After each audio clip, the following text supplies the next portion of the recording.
So, welcome. It's great to see you all here.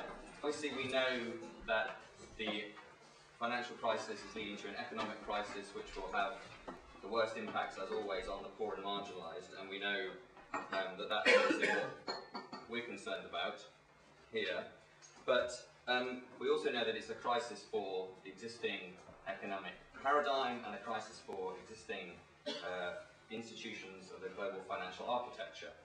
So, as such, it also represents an opportunity for us, and I guess that's why we're here to talk about how we make best use of that opportunity. I'm just going to say a few little things about some of the things that are happening, and then I'm going to hand over to our presenters who are going to speak for about 15 minutes each. So the morning session is mostly presentations, and the afternoon session will be much more discussion based.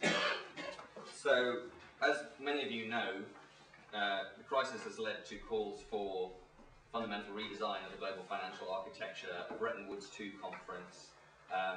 George Bush is hosting a meeting of G20 leaders, G20 plus leaders, in Washington on the 15th of November, and it's likely there will be a series of such meetings probably in the future. So that represents, I guess, an opportunity for us to push a coherent progressive agenda, and the question, I guess, for today is what should that agenda be, or what should the elements of that agenda be? There's also, of course, the Financing for Development conference starting the 29th of November in Doha. We've got a new president next year, so lots of things are changing.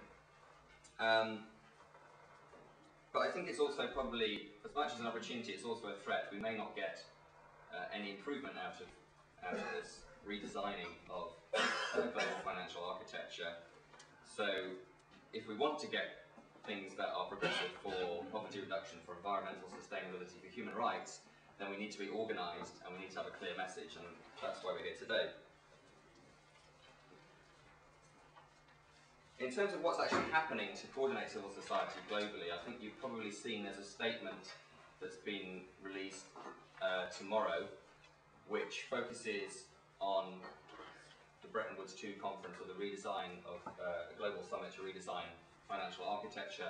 And that statement very much focuses on process. Who should be involved?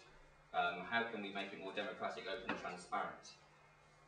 Because I think there's a recognition that getting towards some kind of coherent civil society response on content is a job that will take a bit more effort and a bit more time.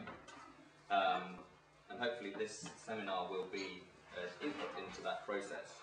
And that statement has already been signed on to, well, I looked at it yesterday afternoon and there were more than 600 signatories. And given that it was only released last week, that's pretty impressive. So there's a huge groundswell of interest in this, and we need to capitalise on that.